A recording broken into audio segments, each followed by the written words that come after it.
Comment créer de l'énergie? Alors bienvenue dans cette vidéo dose d'inspiration. Peut-être que en ce moment tu regardes cette vidéo et peut-être que même en ce moment tu es fatigué psychiquement ou physiquement. Peut-être que en ce moment tu te dis souvent non là je suis fatiguée, j'ai la flemme de faire ça, peut-être demain ou peut-être la semaine prochaine ou j'ai envie d'organiser une sortie vraiment mais non là dans l'immédiat j'ai pas envie, là je me sens pas. Voilà, je me sens pas d'énergie, je le ferai plus tard. Et en fait, le problème dans tout ça, c'est quoi? C'est pas finalement le fait de ne pas avoir d'énergie en soi. C'est plutôt de se raconter des histoires. Parce que je vais te dire une chose, tout ce qu'on se dit là, c'est du bullshit. C'est du bullshit. Pourquoi? Parce que finalement, de l'énergie, même quand on croit qu'on n'en a plus, eh bien derrière, on en a encore. De l'énergie, on en a toujours.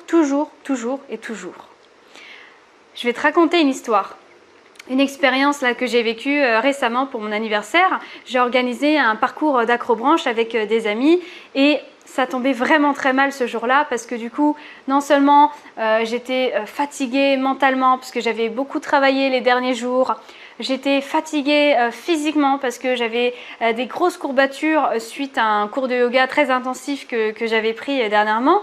Et puis en plus de ça, c'était une femme, tu vas comprendre ce que je veux dire, mais à cette période-là mensuelle, j'avais mes lunes.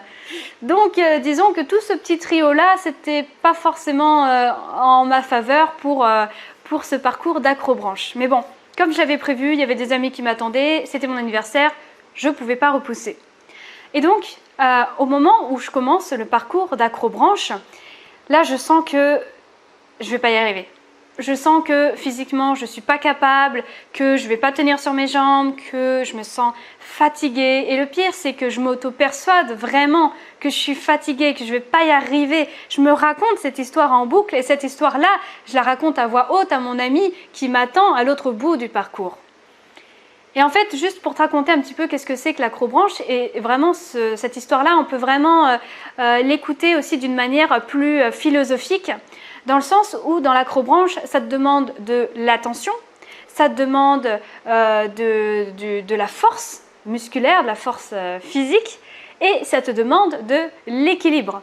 Donc, il faut vraiment que tu sois à fond et que tu aies confiance en toi. Parce que l'acrobranche, si tu veux, c'est pas une promenade de santé, ça se passe dans les arbres, en hauteur, c'est un peu comme de l'escalade, il faut que tu t'accroches à un harnais et que tu fasses le parcours, il y a plein d'embûches, plein d'obstacles et puis tu peux pas arrêter en plein milieu, quoi, hein. C'est quand tu commences, tu vas jusqu'à la fin en fait, hein. Même s'il y a 2 heures d'acrobranche, tu fais 2 heures d'acrobranche, je dirais, voilà, tu t'uses pendant 2 heures, mais voilà, tu le fais, ce parcours.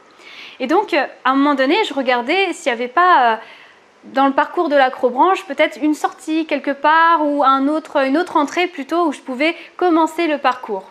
Je voyais qu'il n'y avait pas d'autre entrée et que c'était soit je commençais à me persuader que j'avais de l'énergie, que j'allais y arriver et que j'allais commencer ce parcours d'acrobranche, soit j'arrêtais direct et du coup je regardais mes amis en bas en train de faire le parcours d'acrobranche, s'éclater et puis moi les regarder en étant frustrée.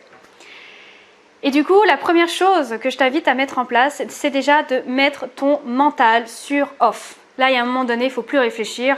Quand tu sens qu'il y a un truc que tu as envie de faire profondément, avec le cœur, que tu as envie d'y aller, que tu as envie de le faire, fonce, vas-y, arrête de te poser des questions. Moi, c'est ce que j'ai fait. J'avais peur, hein, je ne te dis pas. Mais voilà, j'y suis allée, j'ai foncé. Et franchement, j'étais super fière de moi parce que voilà, j'avais arrêté de m'auto-persuader que j'en étais pas capable, que j'avais pas d'énergie et je l'ai fait. Et donc, ça c'est la première chose à faire, c'est de mettre ton mental sur off. Et puis en plus, c'est pas la bonne question de dire, c'est pas la bonne question. Oui, voilà, c'est ça, c'est pas la bonne question de dire, est-ce que j'ai d'énergie, est-ce que je suis capable, est-ce qu'aujourd'hui je peux le faire? Non, c'est pas ça. C'est plutôt est-ce que tu as envie de le faire? Parce que l'énergie, on la trouve surtout selon notre degré d'envie. Par exemple, demain, tu as un cours de peinture.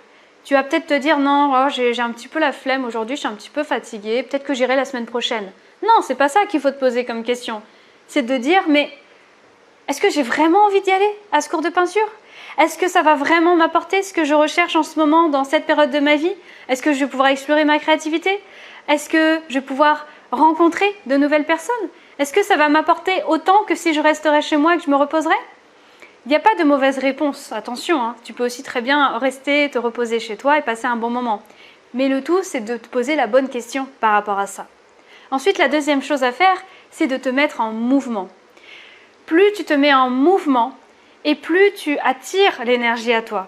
Te mettre en mouvement, ça peut être tu sors du travail, tu vas marcher à pied. Ça peut être tu commences à danser un petit peu. Ça peut être déjà te redresser. Ça peut être faire des exercices comme ça, sur ta chaise quand tu es au bureau. Ça peut être boire de l'eau. Ça peut être écrire dans ton carnet, tu vois. Tout ce qui peut mettre en corps un petit peu, tout ce qui peut mettre ton corps, en mouvement, fais-le. Parce que je peux t'assurer que quand j'avais fini mon parcours d'acrobranche, eh bien ce qui était incroyable, c'est que non seulement j'étais fière de moi parce que je l'avais fini ce parcours, mais en plus de ça, j'avais retrouvé de l'énergie et en plus de ça, j'avais plus de courbatures alors que l'effort que j'avais fait pendant 2 heures d'acrobranche était beaucoup plus intense que le cours de yoga que j'avais fait il y a quelques jours de ça. Tu vois ce que je veux dire? Donc voilà. Donc pour créer de l'énergie, je te dirais c'est ça, c'est de mettre ton mental sur off, arrêter de te raconter du bullshit, te poser les bonnes questions, savoir si tu en as vraiment envie de cette chose-là, et crois-moi, l'énergie, tu vas la trouver, et surtout de mettre ton corps en mouvement. Et puis autre chose que je voulais te dire, c'est que quand je voulais dire que le corps arrive toujours à retrouver de l'énergie, c'est que quand on est dans une situation de danger, par exemple, moi, à un moment donné, dans mon parcours d'acrobranche, j'étais suspendue à mon harnais et j'étais dans le vide. Je peux te garantir que j'avais plus de force. Mais je ne pouvais pas me permettre de me dire « Non, j'ai plus de force, je reste suspendue dans le vide et j'attends jusqu'à minuit, jusqu'à ce qu'on vienne me chercher suspendue sur mon harnais. » Non, j'étais obligée de trouver cette force, de me faire confiance et de donner tout ce que je pouvais. Et c'est ça qui est incroyable, la puissance du corps et la puissance du mental, tout ce que tu peux faire quand tu t'auto-persuades que tu peux créer de l'énergie. C'est incroyable. Et dernière chose, avant de te quitter dans cette vidéo, je veux juste faire un petit point par rapport à cette vidéo, à tout ce que je t'ai dit. C'est vraiment de trouver un juste équilibre. Je ne veux pas que tu penses que, après tout ce que je t'ai dit, créer de l'énergie, que tu dois te dire « je vais me forcer, je vais faire du forcing, je vais… » Non, surtout pas, hein. Créer de l'énergie, c'est de mettre des petites actions en place, de arrêter de te raconter des histoires, c'est surtout arrêter de remettre les choses au lendemain, tu vois.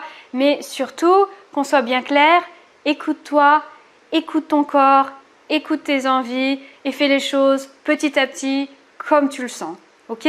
Moi, c'est ce que j'avais fait pendant mon parcours d'acrobranche. J'y étais allée petit à petit comme je le sentais. Et je vais te dire, c'est même ça qui m'a donné confiance à créer de l'énergie et qui m'a donné confiance à suivre ce parcours.